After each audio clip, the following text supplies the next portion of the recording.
Ya, bentar. Kalau dari kalian sendiri, kurikulumnya apa?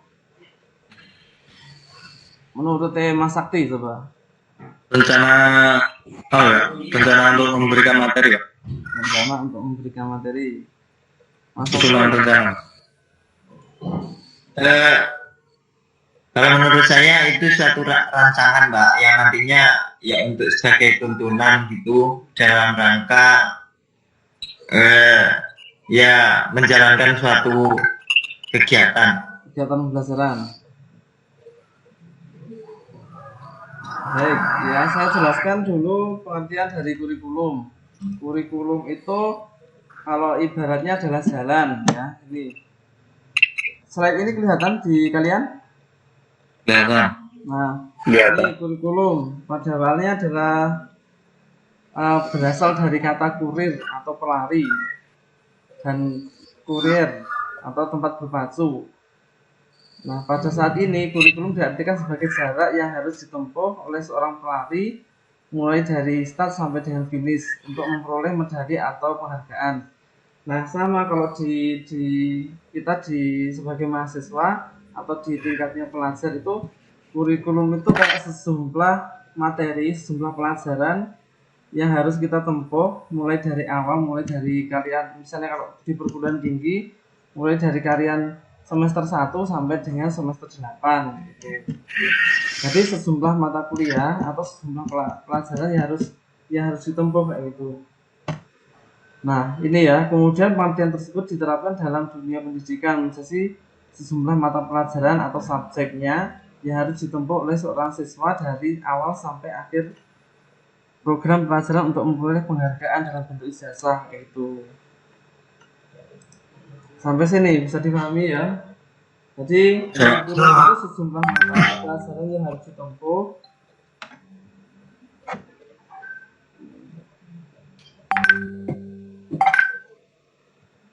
Ini kasihan ini sih Mbak Tia ini nggak bisa gabung.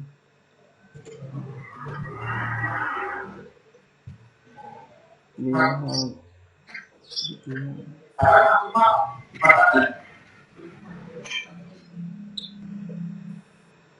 nah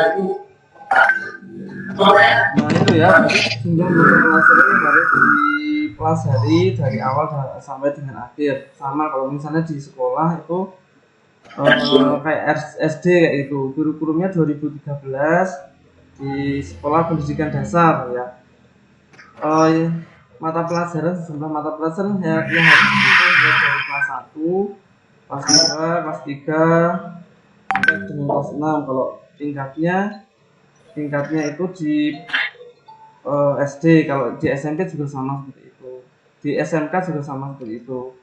SMK nanti kurikulumnya ya sesuai dengan bidang yang diambil. Kalau di SMA SMK kan sudah ada penjurusan, misalnya jurusan informatika, jurusan rumpun informatika yang di dalamnya ada TKC, ada TKC, ada multimedia, ada RPL. Nah itu ya sejumlah mata pelajaran yang ditempuh mulai dari awal sampai dengan akhir itu. Saya lihatkan, nah ini jadi tempat berpacu mulai dari awal sampai dengan akhir untuk memperoleh penghargaan berupa medali. Kalau di sekolah ya untuk memperoleh ijazah itu. Nah, dari pengertian tergantung dua hal pokok, yang adanya mata pelajaran yang harus ditempuh oleh siswa, kemudian ada tujuan utama memperoleh ijazah. Tujuan utamanya adalah memperoleh ijazah. Dengan demikian, implikasi terhadap praktek pelajaran yaitu siswa harus menguasai seluruh mata pelajaran yang diberikan. Nah, keberhasilan siswa ditentukan oleh seberapa jauh mata pelajaran tersebut dikuasai. Nah, biasanya disimpulkan dalam skor yang diperoleh setelah mengikuti suatu tes atau ujian. Nah, jadi untuk mengetahui apakah sudah paham berkaitan dengan pelajaran tertentu, itu biasanya kan ada tes kayak ulangan itu loh. Kalau misalnya pertemuan 1 kita membahas kurikulum, nanti ada tes berkaitan dengan pengertian kurikulum gitu. Terus diberikan nilai kayak gitu. Misalnya ada pelajaran matematika, Misalnya pelajarannya adalah penjumlahan. Nanti dijelaskan apa itu penjumlahan, pelatihan menjumlah, dan dilakukan evaluasi, dilakukan suatu tes atau ujian itu untuk mengukur keberhasilan apakah sudah menguasai atau belum. Bisa dipahami? Itu ya. Nah, selanjutnya ini dengan bahasa Arab kurikulum juga disebut sebagai manhaj.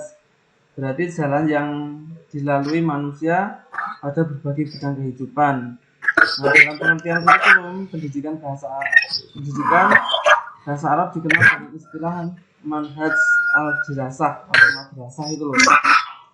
Yang jika dilihat artinya adalah pada kamus dia adalah seperangkat perencanaan dan media yang dijadikan sebagai acuan lembaga pendidikan untuk mewujudkan tujuan pendidikan. Selanjutnya ini pengertian atau definisi kurikulum dari berbagai ahli. Nah, kurikulum itu menurut seorang peneliti yang pada tahun 1968 ada Kirchhoff adalah semua pelajaran yang dirancang dan dilaksanakan secara individu ataupun kelompok baik sekolah maupun di luar sekolah. Nah, biasanya kan kalau di luar sekolah kayak seperti kursus, lembaga kursus.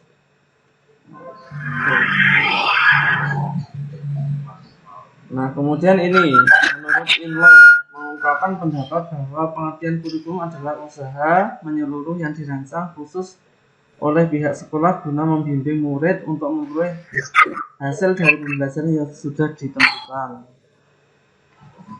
Nah, sebenarnya kalau kita bicara kurikulum itu selain sejumlah mata pelajaran itu biasanya ada tujuan tertentu.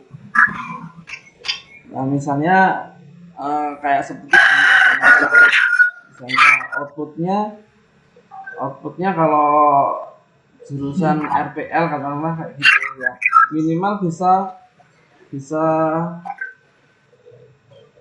ya mengoperasikan dari perangkat lunak itu. Selain itu ya harapannya bisa membuat perangkat lunak walaupun itu masih berupa dasar kayak gitu. Sama seperti di kalian di perguruan tinggi pendidikan informatika, kurikulumnya ya sesuai dengan pendidikan informatika. Kalau saat ini nama kurikulumnya itu KKNI, Kerangka Kualifikasi Nasional Indonesia.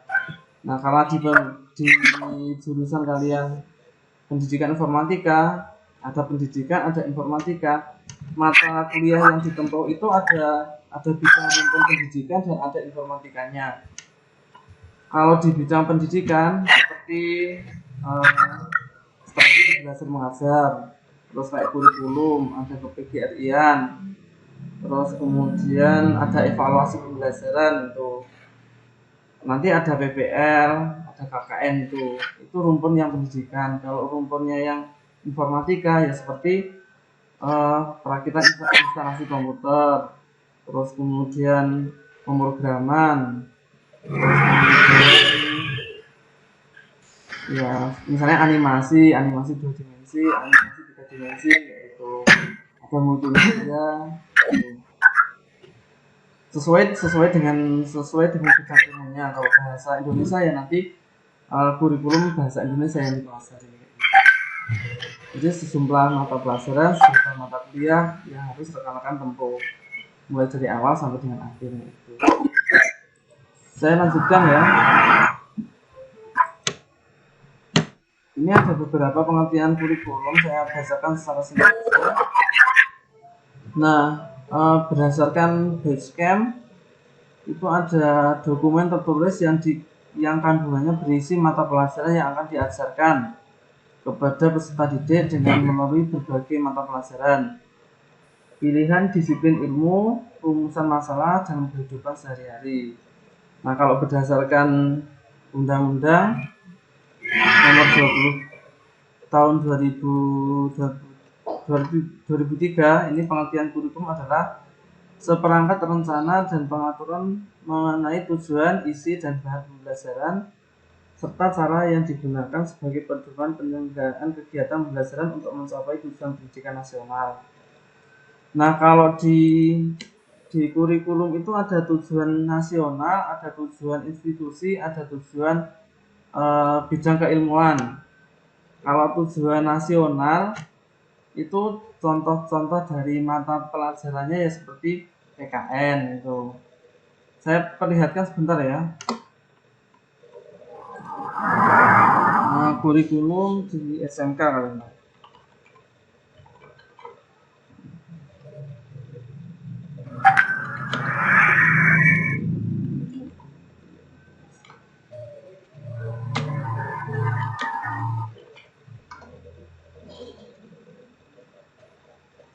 Nah ini struktur kurikulum di TKJ karena katakanlah kayak gini.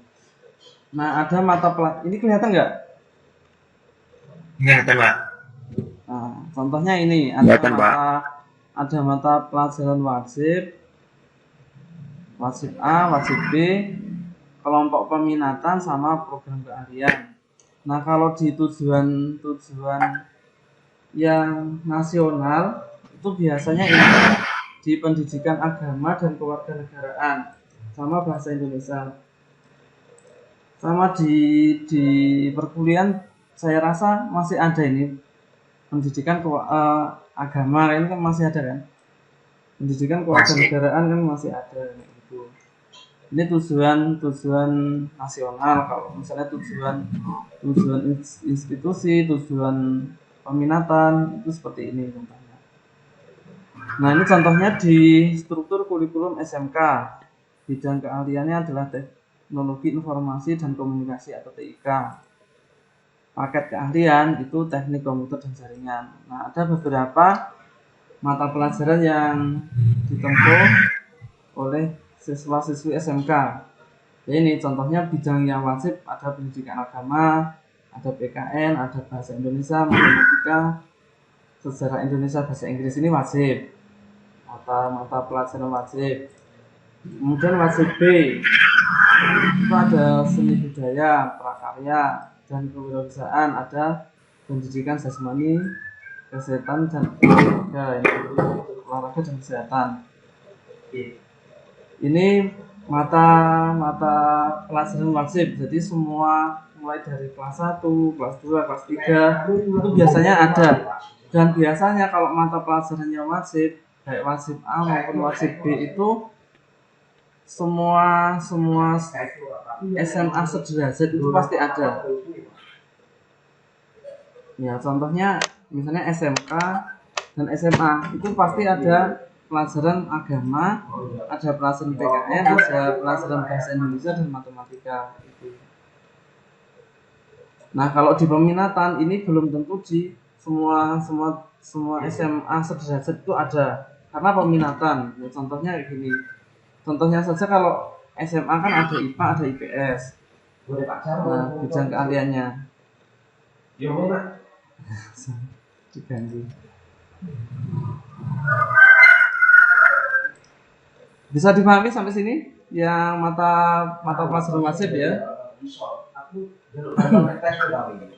Oke, kalau yang peminatan ini seperti bidang keahlian, ada fisika, ada pemrograman dasar, ada sistem komputer karena bidang keahlian. Ada program keahlian seperti merakit, simulasi digital, ada sistem operasi, ada jaringan dasar, ada pemrograman web. Nah, kalau di peminatan itu di SMA atau SMK jurusan yang bukan TKJ itu tidak ada. Jadi adanya hanya di TKJ.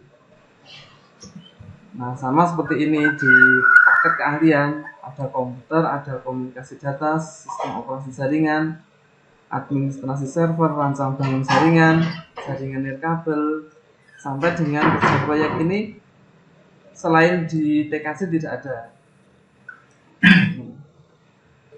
Mungkin kalau yang C1 bidang keahlian seperti fisika, pemrograman, dan sistem komputer itu kalau rumputnya masih informatika ada, seperti multimedia sama RPL itu fisika, pemrograman dasar dan sistem komputer itu biasanya ada. Tapi kalau sudah paket keahlian seperti komputer terapan, komunikasi data, administrasi server, problem solving jaringan ini selain di TKJ nggak ada.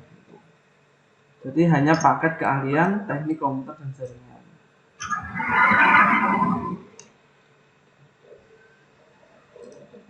Bisa dipahami?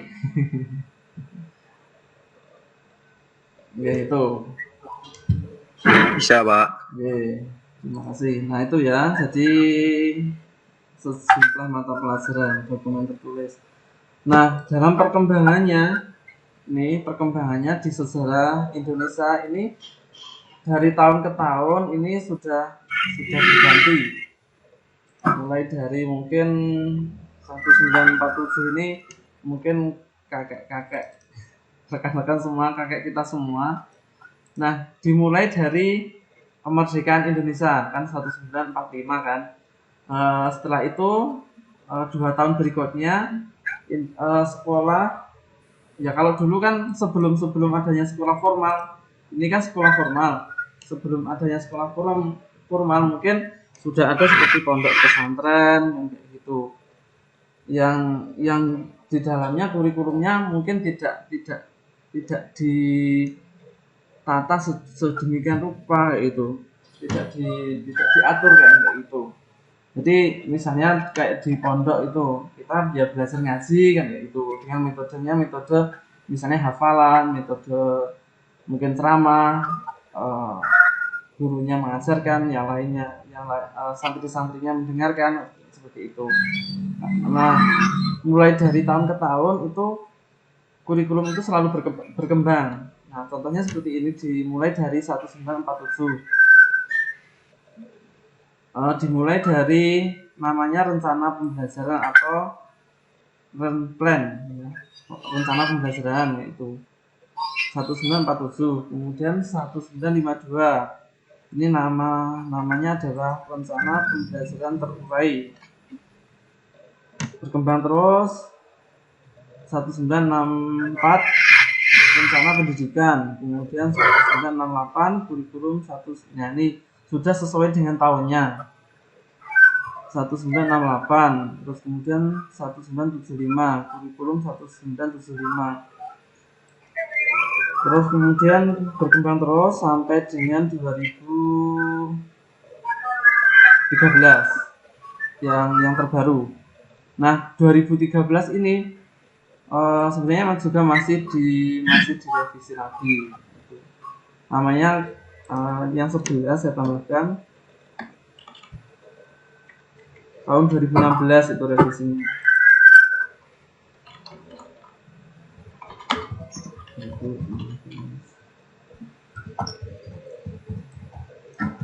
Nah biasanya kalau di kurikulum itu sesuai dengan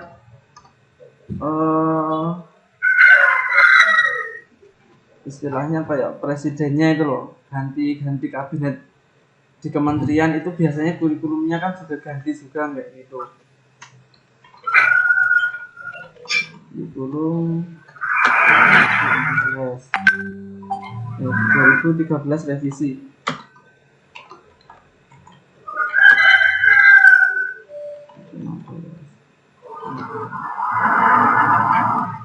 Nah, tahun 2004, kalian sudah masuk sekolah 2004? Rekan-rekan semua?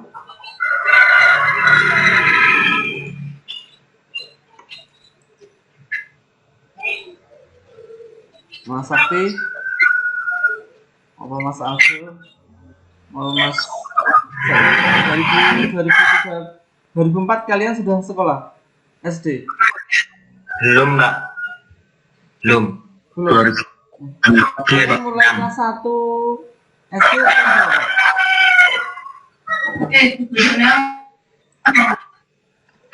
Mulai masuk sekolah kelas 1 SD kan berapa?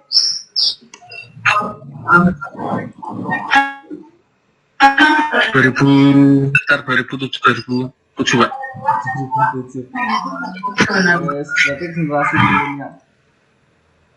Iya, kalau 2007, 2008 sampai dengan 2012 itu nama kurikulumnya adalah ini, KTSP, Kurikulum Tingkat Satuan Pendidikan, atau disingkat dengan KTSP. Nah, itu. Nah, kalau di jadi sedikit saya cerita, kalau di kurikulum itu biasanya yang di otak-atik itu biasanya sesuai dengan perkembangan teknologi, perkembangan tahun dan teknologi juga kayak gitu. Mungkin kalau yang 1975 ini kayak pelajaran seperti komputer itu belum ada, pelajaran informatika, TIK itu belum ada.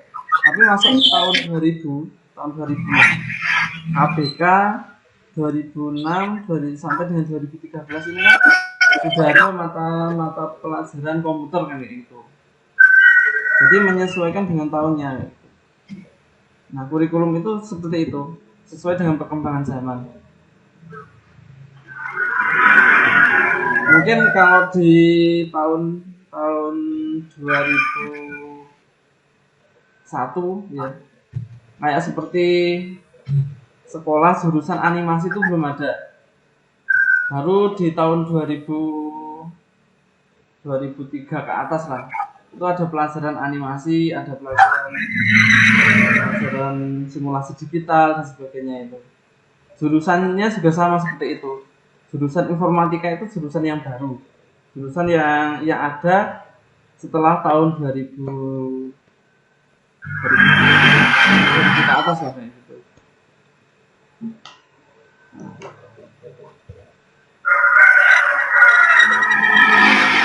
Balik lagi ke sini ya. Nah, biasanya di kurikulum itu yang di otak-atik juga strategi pembelajarannya. Selain penambahan mata pelajaran, nambah juga sejumlah mata pelajarannya. Contohnya kalau dulu mungkin ya seperti di SMP itu kan misalnya mata pelajarannya wajib kayak agama, PKN, terus kemudian biologi. Nah, karena bertambahnya tahun ya ada pelajaran TIK kayak gitu. Keterampilan komputer kayak gitu. Terus nanti ditambahkan dengan pelajaran-pelajaran lain seperti ekstrakurikuler kayak gitu. Kalau dulu mungkin ekstrakurikuler itu biasanya pramuka, terus kemudian mungkin keagamaan. Nah, sekarang dengan berkembangnya teknologi ya mungkin ada ekstrakurikuler tertentu, misalnya kalau di SMK itu seperti SMA itu kayak seperti double track gitu, yang programnya itu hampir sama dengan SMA. Ya ditambahi dengan mata pelajaran tertentu, misalnya kursus setir mobil, atau mungkin kursus tata boga dan sebagainya. Itu contohnya seperti itu.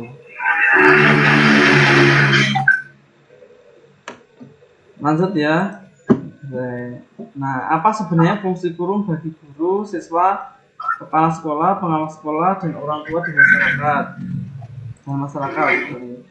Kalau fungsi kurikulum bagi kepala sekolah itu sebagai pedoman dalam melaksanakan supervisi atau kepengawasan. Jadi untuk mengawasi atau supervisi atau istilahnya ya untuk sebagai pedoman dalam melaksanakan kegiatan pembelajaran itu. Nah, kalau bagi orang tua, fungsi kurikulum adalah membimbing anaknya belajar di rumah. Misalnya ada mata pelajaran seperti matematika, kemudian biologi. Nah, itu fungsinya adalah untuk membimbing ketika belajar di rumah. Selanjutnya, kurikulum bagi masyarakat nih, sebagai pedoman untuk memberikan bantuan bagi penyelenggara proses pendidikan. Ya, contohnya bantuan seperti bantuan gedung, bantuan sarana prasarana kayak gitu. Nah, kalau bagi siswa, kurikulum itu sebagai pedoman dalam belajar.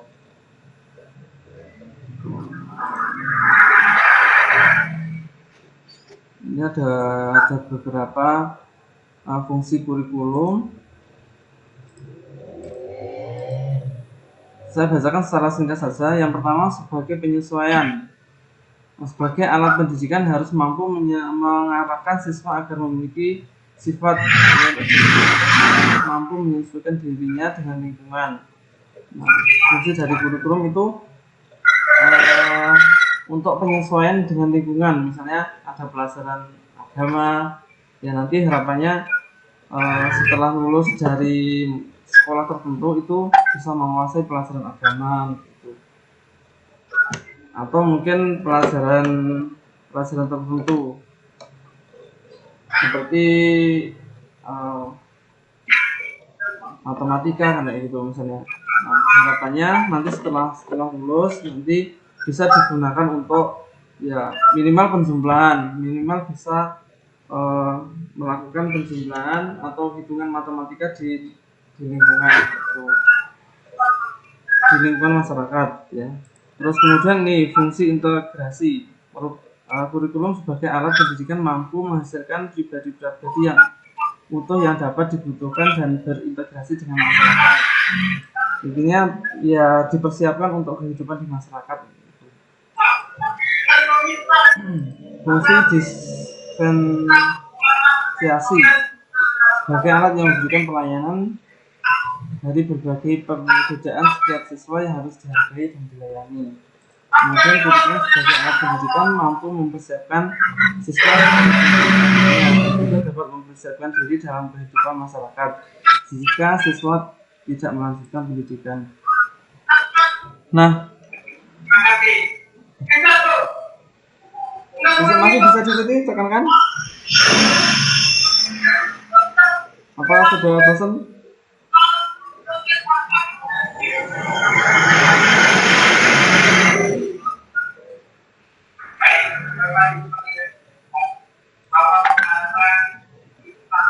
Saya berikan kesimpulan seperti ini ya. Berarti seperti contohnya seperti ini. Di kurikulumnya pakai keahlian dari TKC, teknik komputer jaringan. Nah, ada pendidikan yang wajib, ada yang wajib A, wajib B tadi. Itu biasanya dipersiapkan siswa tersebut diberikan pelajaran. Itu tujuannya adalah biar bisa di masyarakat itu bisa berbaur dengan masyarakat ya gitu istilahnya. Kalau misalnya kayak agama ada hafalan itu ya harapannya di masyarakat itu bisa hafalan terkait dengan agama kayak gitu.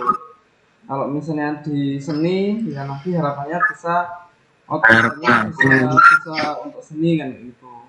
Sama sesuai dengan kalian yang TKC harapannya bisa memperbaiki dan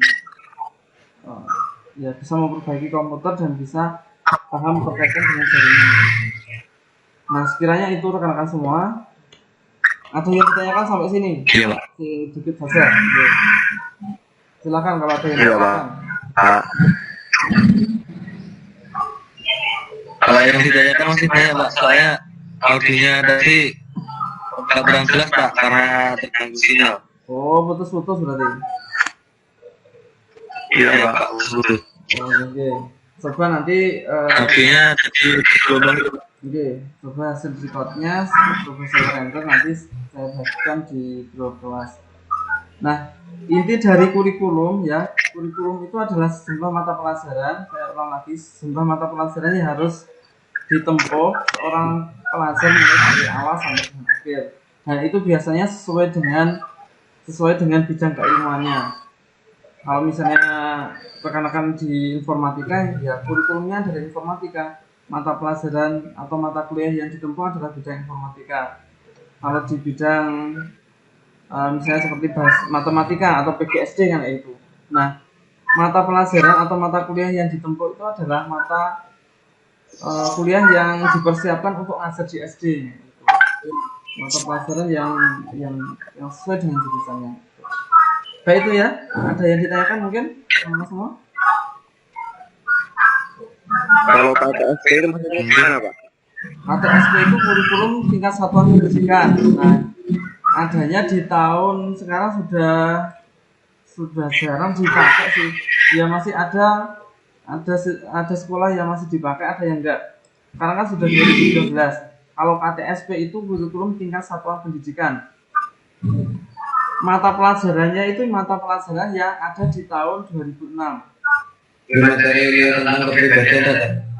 Namanya apa kepribadian? Tidak materi.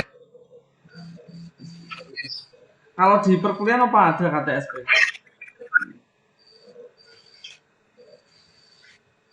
KTSP kayaknya nggak ada, Pak. Iya. KTSP ke-13 itu yaitu mata apa kurikulum di tahunnya kayak gitu. KTSP itu seperti ini. Perbedaan KTSP dan K13. Kalau KTSP itu biasanya kalau dulu TIK itu mata pelajaran, contohnya saja ini yang sering didengar isunya, mata pelajaran wajib kayak seperti keterampilan ya TIK lah, TIK. Kalian kan di SMP dulu kan ada pelajaran TIK kan? Iya, ada. Nah itu mata pelajaran wajib. Nah sekarang di K13 itu bukan mata pelajaran wajib. TIK-nya itu masuk include di pelajaran tertentu. Ya semua pelajaran. Biasanya kayak seperti biologi. Nanti TIK-nya itu menggunakan komputer untuk misalnya dulu untuk mencari referensi kan kayak gitu. Membuat laporan, nah itu include jadi satu seperti itu. Ya mungkin rekan-rekan bisa browsing nanti perbedaan KTSP dan K13. KTSP itu kurikulum 2006. Nah kalau K13 itu mulai dari 2013. Ada lagi yang ditanyakan?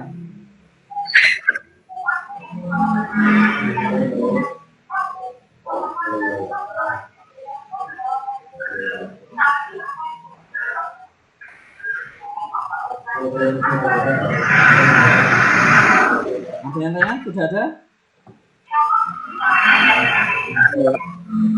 Kalau tidak ada saya akhiri ya. Nanti saya kasihkan tugas tapi hanya tiga pertanyaan saja di Google Classroom. Baik, Pak. Ada yang tanya? Tidak ada? Ya, Pak. Oh, baik, kalau tidak ada yang ditanyakan untuk pertemuan kita akhiri sampai di sini dulu. Selamat melanjutkan aktivitas kembali, selamat belajar.